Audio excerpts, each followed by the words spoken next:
Hi, my name is Gerhard Schwartner, and welcome to Selling Power TV. Today, we have the great pleasure and honor of speaking with Spencer Wixom. He's the CEO of the Brooks Group. Welcome, Spencer. Thank you, Gerhard. It's a pleasure to be here. Now here comes a more difficult question, which is how do you know that your sales training is still in sync with buyers' expectations? What we are trying to do, what we're laser focused on doing, is watching very closely not only buyers and changes in buyer behavior, but changes in seller behavior. So we're very closely watching each element of the sales process and seeing where sellers are either improving or slipping back. And then we can tune the development experiences of organizations to align to that. Give sellers what they need in the process, where they need it to best engage with buyers. In organizations where we do that kind of development, we have that kind of movement and capability,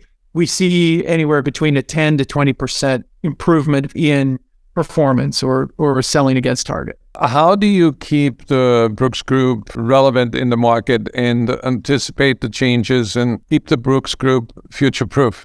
A lot of this is understanding how sellers learn, how sellers develop today. We have a team of instructional designers in our organization who are constantly working to refine the overall experience, development experience that we give, not only in the classroom, and the classroom's really important to us. And we firmly believe in the benefit of classroom interactive training with an expert facilitator as a way to embed those principles in an organization. So we're always looking at how we can make that better, more relevant for today's learners. But then also looking at all of the other modes of learning, whether it be video, whether it be avatar-based practice, whether it be micro-quizzing, as I talked earlier, all of those different elements and how those combined with coaching can make individuals stronger. Now, I'll give you another case example that we think is very interesting, and this is spread across a number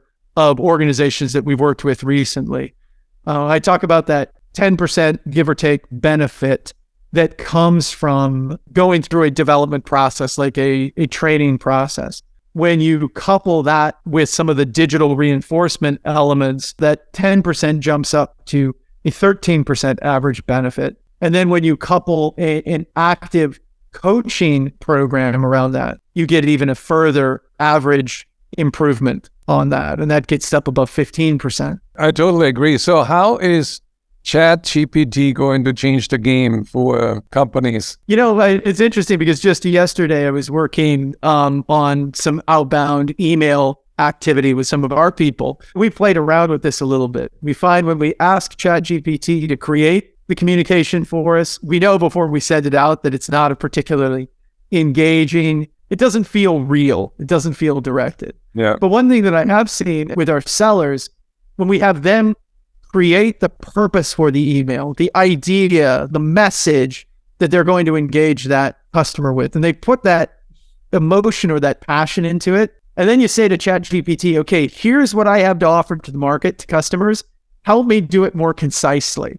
Yeah. Put that into ChatGPT and it cuts your text down by 30, 40%. And it actually sounds really good. It's helping you govern yourself, right? It's helping you strip out all of the unnecessary things that the zeal that you put into it and make it cleaner and simpler. So I have another curious question about sales enablement and revenue enablement, and there's sort of a shift going on. Is there a similar shift going on in training? yes, in that I think different organizations are on different journeys around on training. We have sort of preferences or recommendations that we would make to organizations. I think the transformation is finding that balance between being appreciative of what works best for them, but layering in, what we see as best practice guardrails. When people come to your website, where do you want them to stop? Well, I'd love for them to start just by understanding who we are.